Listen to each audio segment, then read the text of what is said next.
ಏನು I don't know. I love them and they love me. ಶಿವಣ್ಣನ ಎನರ್ಜಿಗೆ ಒಂದು ಮಾತು. ಯಾಕೆಂದರೆ ಇಂಥರ ಒಬ್ಬ ಸ್ಟಾರ್ ಈ ಥರ ಕಾಯಿಲೆಗಳು ಬಂದಾಗ ಸಾಮಾನ್ಯವಾಗಿ ಸಮಾಜದಲ್ಲಿ ತುಂಬ ಇದಾಗ್ಬಿಡ್ತಾರೆ. ಆದರೆ ಶಿವಣ್ಣ ಒಂದು ಮಾದರಿಯಾಗಿ ಜನಕ್ಕೊಂದು ಸ್ಫೂರ್ತಿ ಆಗುತ್ತೆ. ಸೊ ಆ ಚಾಲೆಂಜಿಂಗು ಮತ್ತು ಅಕ್ಕನ ಸಪೋರ್ಟು ಈ ತಕ್ಕ ಒಂದು ಸಪೋರ್ಟ್ ಬಂದಿದೆ ಇದನ್ನೇ ನಾವು ಈ ಫ್ಯಾಮಿಲಿ ಯಾವ ರೀತಿ ಇಲ್ಲಮ್ಮ ಅವರ ದೇವೆಲ್ಲ ಬ್ಯಾಕ್ ಬೋನ್. ಇವತ್ತು ನಾನು ಇಷ್ಟು ಮತ್ತು ಚೇತರಿಸ್ಕೊಂಡಿದ್ದೀನಿ.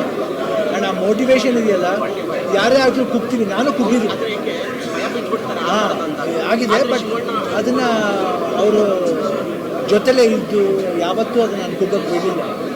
ಆ್ಯಂಡ್ ಇಂಡಸ್ಟ್ರಿನೂ ಅಷ್ಟೇ. ನಾನು ಅರ್ಜುನ್ ಜನ ಶೂಟ್ ನಡೀತಾ ಇದ್ದೆ ಅವಾಗ. ನಾನು ಕೀಮೋ ಮಾಡ್ಬೇಕಾದ್ರೆ ಅರ್ಜುನ್ ಜನ ಕ್ಲೈಮ್ಯಾಕ್ಸ್ ಶೂಟಿಂಗ್. ನೀವು ಪಿಕ್ಚರ್ ಕ್ಲೈಮ್ಯಾಕ್ಸ್ ನೋಡಿ ಒಂದು ಸ್ವಲ್ಪನೂ ಗೊತ್ತಾಗಲ್ಲ, ಅಷ್ಟು ಮಟ್ಟಿಗೆ ನಾನು ಕೆಲಸ ಮಾಡ್ತಿದ್ದೆ. ಅದೇನಂದರೆ ಎಲ್ಲರ ಸಪೋರ್ಟ್ ಇದ್ದಾಗ ಏನಂತಂದರೆ ನಮ್ಗೆ ಗೊತ್ತಿದ್ರೆ ಒಂದು ದೇವರು ಒಂದು ಆಶೀರ್ವಾದ.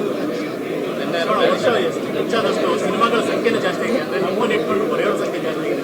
ಯಾಕೆಂದರೆ ಈಗ ಬರ್ತಾರೆ ಒಂದಷ್ಟು ಪೋಸ್ಟ್ಗಳನ್ನ ಲಾಂಚ್ ಮಾಡ್ತಾರೆ. ಪ್ರತಿ ಸಿನಿಮಾದಲ್ಲೂ ಒಂದೊಂದು ದುಃಖ ಮಾಡ್ತಾ ಇದ್ದಾರೆ. ಈಗ ಟಗರು 2 ಬರ್ತಾರೆ, ಆಪರೇಷನ್ ಡ್ರೀಮ್ ಬೇರೆ ಇದೆ ಮಾತುಕತೆ. ಸೊ ಈ ಥರ ಬರವಣಿಗೆಗೆ ಅಂತ ನಿಮಗೆ ಬರ್ಕೊ ಬರ್ತಾರೆ ಒಂದಷ್ಟು ಜನಗಳು. ಈ ಥರ ಶಿವಣ್ಣ ನನ್ನ ಮಾತ್ರಕ್ಕೆ ಚೆನ್ನಾಗಿದ್ದಾರೆ ಅಂತ ನೋಡು ಪ್ರತಿ ಸರಿ ನಾವು ವೆರೈಟಿ ಕಂಟೆಂಟು ಗೊತ್ತೇ. ಐ ಥಿಂಕ್ ನನಗೆ ಅದು ಹೆಂಗೆ ಒದಗಿ ಬರ್ತಾ ಇದೆ ಗೊತ್ತಿಲ್ಲ. ಐ ಥಿಂಕ್ ಅವ್ರ ಇಮ್ಯಾಜಿನೇಷನ್ ಇರಬೇಕು. ಡೈರೆಕ್ಟರ್ಸ್ ಇಮ್ಯಾಜಿನೇಷನ್ ನನ್ನ ಈ ರೀತಿ ತೋರಿಸ್ಬೋದು ಅನ್ನೋದು ಒಂದು ಇದೆಯಲ್ಲ, ಅದು ಅವ್ರ ಇಮ್ಯಾಜಿನೇಷನ್. ಈಗ ನಾನೇ ಹಂಗೆ ಕಾಣಿಸ್ಕೊತೀನಿ ಅಂತ ಹೇಳೋಕ್ಕಾಗಲ್ಲ. ನಾನು ಹಂಗೆ ಕಾಣಿಸ್ಕೋಬೇಕಾದ್ರೆ ಅದಕ್ಕೆ ಸಿಕ್ಕಾಪಟ್ಟೆ ರೀಸನ್ಸ್ಗಳಿದೆ. ಹೇರ್ ಸ್ಟೈಲಿಸ್ಟ್ ಇರ್ಬೋದು, ಮೇಕಪ್ ಮಾಡೋರು ಇರ್ಬೋದು, ಕಾಸ್ಟ್ಯೂಮರ್ ಇರ್ಬೋದು. ಆ್ಯಂಡ್ ಅದಕ್ಕೆ ಮುಖ್ಯವಾದ ಕಾರಣ ಡೈರೆಕ್ಟರ್ ಇಮ್ಯಾಜಿನೇಷನ್. ಐ ಥಿಂಕ್ ನಾನು ಭಾಗ್ಯ ಮಾಡಿದೆ ಪುಣ್ಯ.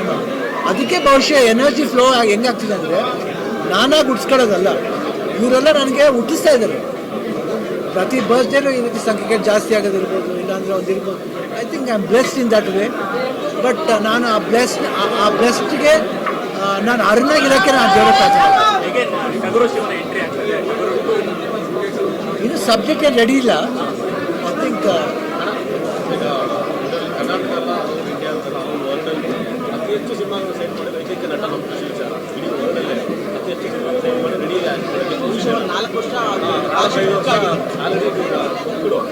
ಈಗಿನ ಯಂಗ್ಸ್ಟರ್ಸ್ಗೆ ಅನ್ನ ಹೇಳೋದಾಗಿ ಆಲ್ಮೋಸ್ಟ್ 5 ವರ್ಷ ಇಲ್ಲ, ಮನಸ್ಸಿದ್ರೆ ಮಾರ್ಗಮ ಅಷ್ಟೇ. ಮನಸ್ಸು ಮಾಡಬೇಕು. ಒಂದೊಂದ್ಸತಿ ಏನಾಗುತ್ತೆ ಅಂದರೆ ಯಾವ ರೀತಿ ಕತೆ ಮಾಡಬೇಕಂತ ಗೊತ್ತಾಗಲ್ಲ. ನಮಗೆ ಕ್ವಶನ್ ಮಾರ್ಕ್ ಆಗುತ್ತೆ. ಒಂದು ರೀತಿ ಒಳ್ಳೆ ಪಿಕ್ಚರ್ಗಳು ಹೋಗಲ್ಲ. ಅದಕ್ಕೆ we can help it. Because ಜನಗಳು ಆಗಿನ ಇದು ಪರಿಸ್ಥಿತಿ ಜನ ಯಾವ ರೀತಿ ನೋಡ್ತಾರೆ ಅಂತ ಹೇಳೋಕ್ಕಾಗಲ್ಲ. So we have to face everything. ಅದೆಲ್ಲ ಒಂದು ಕಡೆ ಆ ಮಿರಾಕಲ್ ಆಗಬೇಕು, ಆಗುತ್ತೆ. ಅದು ಎಲ್ಲರಿಗೂ ಒಳ್ಳೇದಾಗಬೇಕಂತ ನಾನು ಕೇಳ್ತೇನೆ. ಯಾಕೆ ನಾನು ಯಾಕೆ ಕೇಳ್ತಿದ್ದೆ, ಆಲ್ ಯಂಗ್ಸ್ಟರ್ಸ್ ಫಿಲ್ಮ್ ಚೆನ್ನಾಗಿ ಹೋಗ್ಬೇಕಂತ ಯಾಕೆ ಕೇಳ್ತೇನೆ. ಅದು ನೋಡಿ ಇವಾಗ ನೆಕ್ಸ್ಟ್ ಬರ್ತಾ ಇದೆ. ನೆಕ್ಸ್ಟ್ ವೀಕು 18th ಏಕಾಂತ ರಿಲೀಸ್ ಆಗ್ತದೆ. ಯುವ ಪಿಕ್ಚರ್ ಹಾಗೂ ಮಗಂದು ಅದ್ರದ್ದು ಸಾಂಗ್ ಒಂದು ಪಾಪ್ಯುಲರ್ ಆಗಿದೆ, ಅದು ಚೆನ್ನಾಗಾಗಬೇಕು. ಜೊತೆ ಕಿರೀಟಿ ಅಂತ ಜೂನಿಯರ್ ಪಿಕ್ಚರ್ ಇದೆ, ಅವನು ಆತನ ಅಷ್ಟೇ ಒಬ್ಬ ಪ್ರಾಮಿಸಿಂಗ್ ಯಂಗ್ಸ್ಟರ್. ಸೊ ಎಲ್ಲ ಯಂಗ್ಸ್ಟರ್ಸ್ ಸಿನಿಮಾ ಚೆನ್ನಾಗಿ ಹೋಗ್ಬೇಕು. ನಮ್ಮ ಕರ್ನಾಟಕಕ್ಕೆ ಇನ್ನೂ ಯಂಗ್ಸ್ಟರ್ಸ್ ಬರಬೇಕು ಅಮ್ಮ.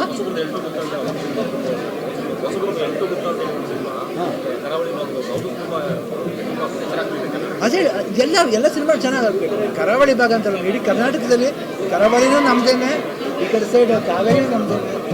Everything all the part of Karnataka ಚೆನ್ನಾಗಿ ಹೋಗ್ಬೇಕು.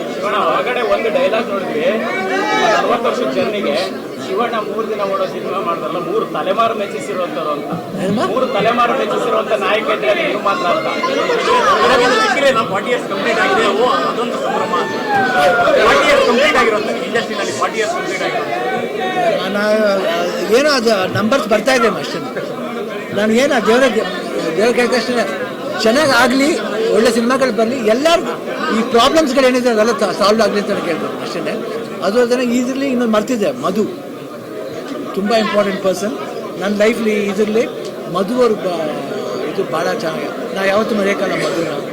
ಭೀಮಣ್ಣ ಇನ್ನೊಬ್ರು ಇದ್ದಾರೆ, ಅವರು ಅಷ್ಟೇ. ಮಧು ಗೀತಾ ಅವ್ರ ಮಾವ, ಅವರು ಅಷ್ಟೇ. ಇನ್ನೊಬ್ಬರು ವರುಣ್ ಅಂತ, DKD, ರಕ್ಷಿತಾ, ವರುಣ್, ಚಿನಿ ಪ್ರಕಾಶ್ ಅವರು, ವಿಜಯ ರಾಘವೇಂದ್ರ, ಅನುಶ್ರೀ, ಇವರೆಲ್ಲರೂ ಎವ್ರಿಬಡಿ ಹ್ಯಾಸ್ ಬೀನ್ ನನಗೆ ನನ್ನ ಮಗು ಥರ ನೋಡ್ಕೊಂಡಿದ್ದಾರೆ.